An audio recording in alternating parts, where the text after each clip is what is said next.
I'm David Griffin. It's the 16th of January 2018. I'm up in Chesterfield and I'm talking to Chris Marples. Chris. Thanks for joining us once again. We talked in earlier interviews about your formative years, about your football early career and your debut, etc. But we want to now talk about your cricketing debut. And so if you can just take us back to that mid-1980s period, 84, 85, you've signed on, you've got a contract with Derbyshire. Yep. So who's around at the time? Who are the characters that you're meeting, and what sort of what level of cricket are you playing, and who are you playing against? Well, yeah, at that time, when I got my contract, I went to sign for Ina. I played as pro at Ina, so I played there, and the Derbyshire side at that time, Kim was captain, Bud was playing, Ian Anderson was in the side, Paul Newman, Hull, Stan was there. A couple of good overseas at that time, Wrighty and Holding. Wrighty and Michael, yeah, fantastic. I mean, yeah, they couldn't play at the same time, obviously, as you know, at that time.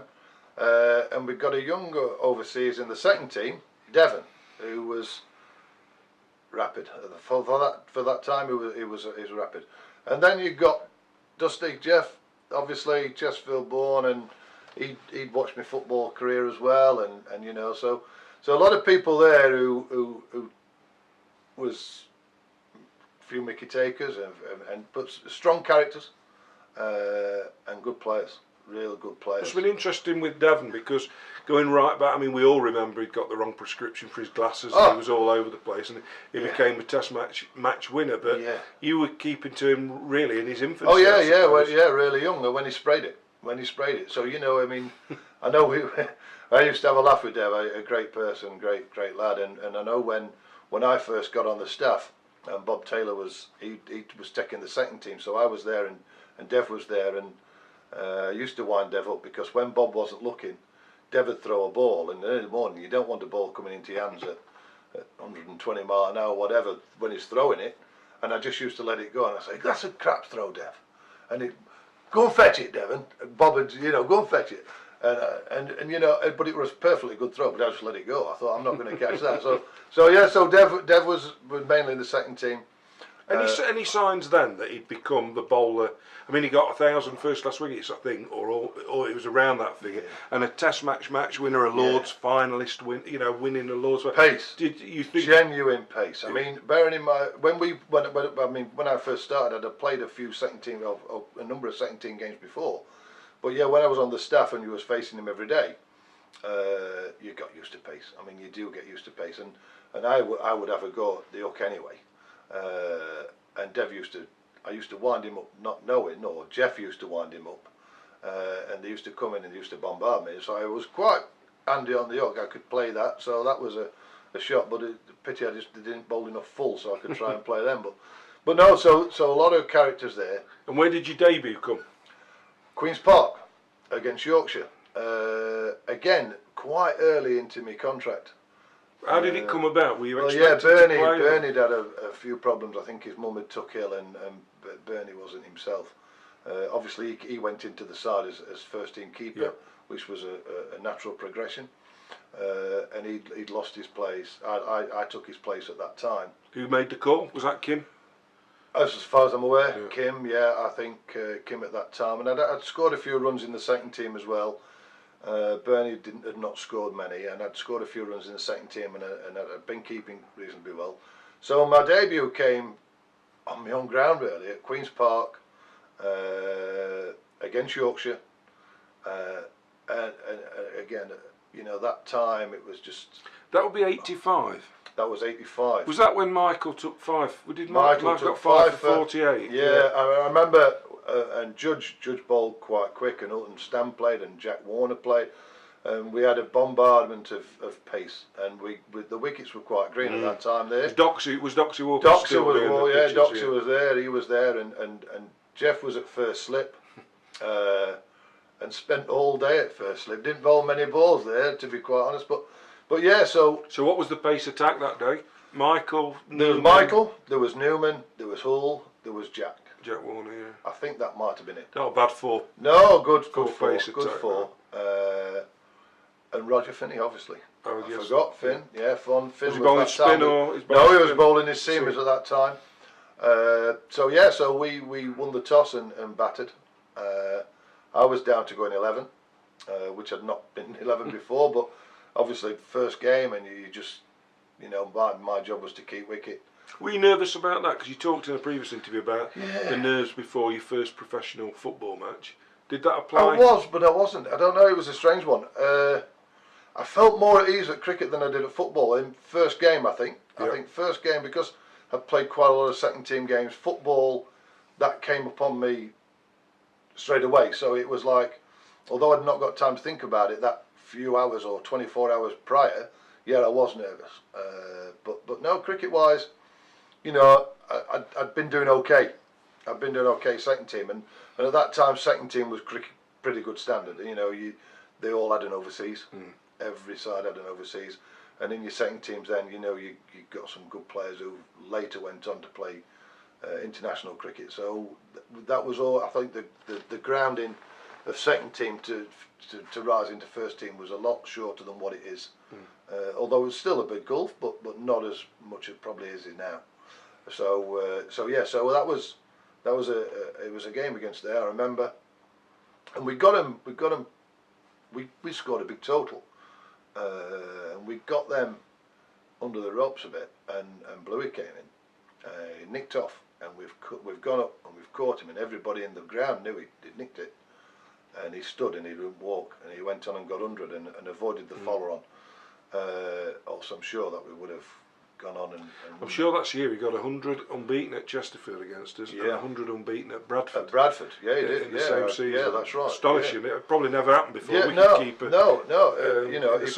played really well. Apart from that, and then batting. I remember coming in before we started fielding, but I remember coming in. People talk about the first four. It was Paul Jarvis. Paul Jarvis was bowling for Yorkshire. Not the slowest, was he? No, it was all right, and I hit a cover drive for 4, and I thought, yeah, I like this. But the Chesterfield, the ground and everything, and at that time when we used to have boards around the ground in Chesterfield, there was no just a rope; it was all boarded round. Great setting, wasn't it? Oh yeah, it was fantastic setting, and the second team where you've 3 men and a dog sometimes. First team there, it was a packed house, as it always is when Yorkshire are at Chesterfield. So yeah, from that game again, that first game, a fantastic time to make your debut on your own ground, my family there, and loved it. And do you remember your one-day debut for Derbyshire? Yeah, I think that was the Sunday before. That was Somerset at home, who had Viv Richards.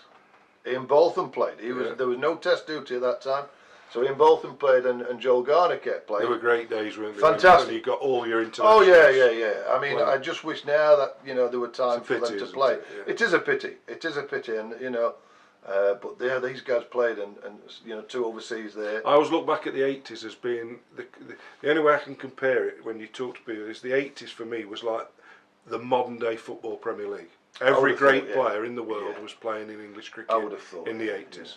Wherever you went, you were but playing great players. Yeah, I remember missing a stumping on my debut. Off Miller? Off Miller, yeah, and it was Viv. Right. Well, he didn't get that many more, to be fair. I think he got 50, but he didn't get that many more. But yeah, I remember missing Viv a stumping. It came between bat pad and he just lifted his foot and I missed it. Just dropped the ball, just picked it up and threw it back. I think, speaking to Bob, he was one who very rarely dropped a ball, but he never shown that he'd actually dropped anything. So he just used to pick the ball and throw it away, and I tried to do the same. But never in that class of what Bob was. But yeah. So I remember that, and I was next in, and we actually won the game. So that was at Derby. The one-day game, the John Play League. So that was me one-day debut, and then the 3-day, and then games, as you know, games just came thick and fast. I mean, you could go 5 games on the spin without having a day off. You know, you'd play Wednesday, Thursday, Friday, Saturday, Sunday league. You'd go and play a Sunday league either at that ground or somewhere else. Monday, Tuesday to finish that game off. Back again for the Wednesday, Thursday, Friday, and you'd play weeks like that without having time off. So I can, you know, there wasn't much time to do anything else. You was playing games and that was it.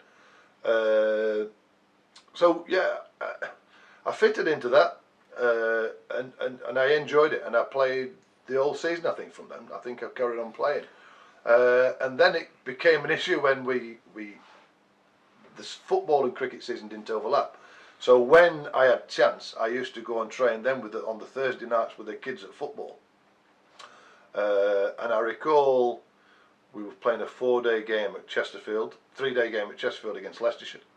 And they had Gower and Aggers and these guys in, and Bullhead and one or two more. And so it was, again, good cricket. And I remember the gaffer came down, the manager of Chesterfield and his assistant Kev Randall, who was a cricket fan. They came down and said, oh, you know, I was just about to, after coming off the field of play, I was just about to walk in and sample a pie. And they said, no, you need to go football. You need to go training. We've got a game Saturday. So I actually played. I played football. I played the cricket game Wednesday, Thursday, Friday. The Thursdays when I had to go training. On the Saturday we played Bournemouth, I think, the first game of the season. So times have changed. I mean, Bournemouth's up there in Premier League, and Chesterfield's sitting near the foot of the third division. Second division as it is now, but fourth division. And I remember playing there, and then Michael come in and picking me up after the game to travel to Southampton for a televised John Player League when we played Hampshire. And that's in, I think we finished third, did we? Yeah, we won the last 4 games. That's of the season. right, yeah. We played at Folkestone, Southampton, Hove and Chesterfield. That's right, yeah. The last 4 games, we won them all. Yeah, that's right, yeah. So to be part of that as well, but as I said, I mean, before, you know, things happen quick. Yeah. You know, from working on the roads within 12 months, I'm basically playing first team cricket and playing first team football, and probably went to my head. Probably went to my head. And it just wasn't that. It was just the fact that at Chesterfield we'd won the league, so we're now going up, and Derby'd come down. So we're now going up into the same league as Derby County, and as I say, I was on £1 a week at that time, and I remember there was rumours around here saying that you know there's somebody's in for you, and there were rumours like that Derby County came in for me. I wasn't aware, and it was afterwards, after I'd signed. They signed Mark Wallington, I think, when they dropped into League 3. I think they signed Mark Wallington, and I was still at Chesterfield. Chesterfield acted quickly, although they did keep me on the £1. Although nowadays it wouldn't happen, but because of the Bosman, there was no Bosman at that time, so they kept me on the £1 to July the 1st, to July the 31st, and then I signed a contract which they trebled my money. So I went from £40 to £120. Second year, so I signed a 2-year contract, and then went up to 150, I think it was, which again was, you know, money wasn't a problem. You said you thought things might have gone to your head. Was it always going to be difficult to balance the 2 games though, as you're becoming a more high-profile footballer? And there's clearly challenges at Derby from Bernie Mayer. Subsequently, there'll be young Carl Cricken coming through. Well, Crick wasn't he wasn't anywhere to be seen at this time. But he did make his debut in '87. I know it's a year after, but he did. Yeah, he did make his debut. What happened then was, things was happening quick, and as I said to you before, I didn't really treat it. Was what I should have done probably. I didn't realise what I got. You know, to play professional football and cricket at 19-year-old. And just turning into 20s, you know, I didn't realise what I got, I don't think, and I just took each day as it come. I didn't sit back. If somebody at that time could have grabbed hold of me and said, you know, your career could go anywhere you wanted it, which I probably think it could have done, but it didn't, and I've only myself to blame for that. Although I wouldn't change it. Well, I was just going to say, despite the fact that your county cricket career may have been quite short, nonetheless you did it. And although it's now 30 years on, it's not as if in the intervening 30 years you've not been involved in cricket, because we're sitting here in your cricket centre up in Chesterfield. You're a well-known coach. You've played a huge amount of cricket after that time, minor counties and club cricket and everything else. So, I mean, as we come towards the end of this process, we're interested to ask you what the game's meant to you and what it means now, despite the ups, the downs and everything else. What has the game given you? I think cricket was always my love. Cricket has always been my love. And although I played 12 years pro football, cricket was the love. Football then, when I'd been released at cricket, and I would have been 21, and you know, it upset me. How it happened when I was released. I actually found out on the radio, which wouldn't happen these days, but I actually did find out on the radio. I was on my way through to football, driving to Saltergate, and I get a call. I hear it on the radio, and then as I get to the club, I get a phone call. I get a message to phone Roger Pearman, saying that I'd been released the following season. So I played cricket for 2 years. Start of my second year, it was another strange one, because I'd finished the season, done reasonably well. I'd scored 150, done reasonably well, and the club decided to go with Bruce keeping wicket in the Bensons. One does, yeah. And again, what happened was, in the second team then, there's myself and Bernie, and we're alternating who's keeping wicket in games, or even sessions. So I'd keep first session, he'd keep third session, I'd keep third session, and it was like that. So yeah, it was a little bit strange. But then again, Bruce started injuring his fingers, and it was affecting him as well. So again, I went back in the side, and over 2 years, I think I played 26 games. I think over 2 years, which was fantastic. You know, and as I said, I probably didn't tell myself, but I wouldn't change a thing. I loved every minute. I loved the guys who I played with, and I still keep in contact. And you know, only last year I went to the national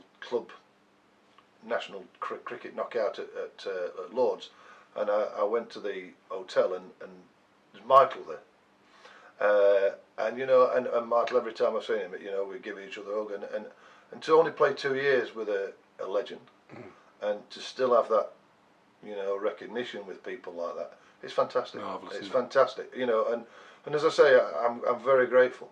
I just wish that somebody at Derby would have grabbed me and have probably given me either a ticking off, or more than a ticking off, and they probably needed a clip round the ear, or you know, because everything was happening too fast, and as I say, it did, and I don't regret. I don't regret anything I did. You know, I don't regret going out at night time. I don't regret doing anything like that, and I've loads of memories. You know, the memories I have facing Malcolm Marshall, facing Sylvester Clark, facing Wayne Daniel, and taking these guys on the pull and hook, and you know, and I'd never change it, and I love, and you know, now you still get goosebumps now thinking about it, and I loved every minute, and I just wish it could have gone on longer, because as I said, cricket was my love. Football then became my life.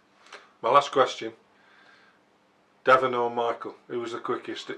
I'm mindful that you've got a wry smile on your face, and I'm mindful that Michael probably wasn't at his quickest when he was with Derbyshire. But go on, just for the record, who does Chris Marples think was the quickest of the two? Michael could let one go. Yeah. He didn't let many go. Devon just let it go. Whenever he wanted, every ball he wanted, he was fantastic. Devon was fantastic, and so were the other guys. You know, as I say, there was some pace there, and I remember playing at Oval, and I think in between overs we had to run something like 70 yard. Yeah. From one end, yeah, because it was a quick wicket, and it was fantastic. Well, thanks ever so much. It's been fascinating talking to you. Clearly, your passion for cricket and for football shows through. So thanks ever so much, Chris. Not a problem. Thanks ever so much. Great. Cheers.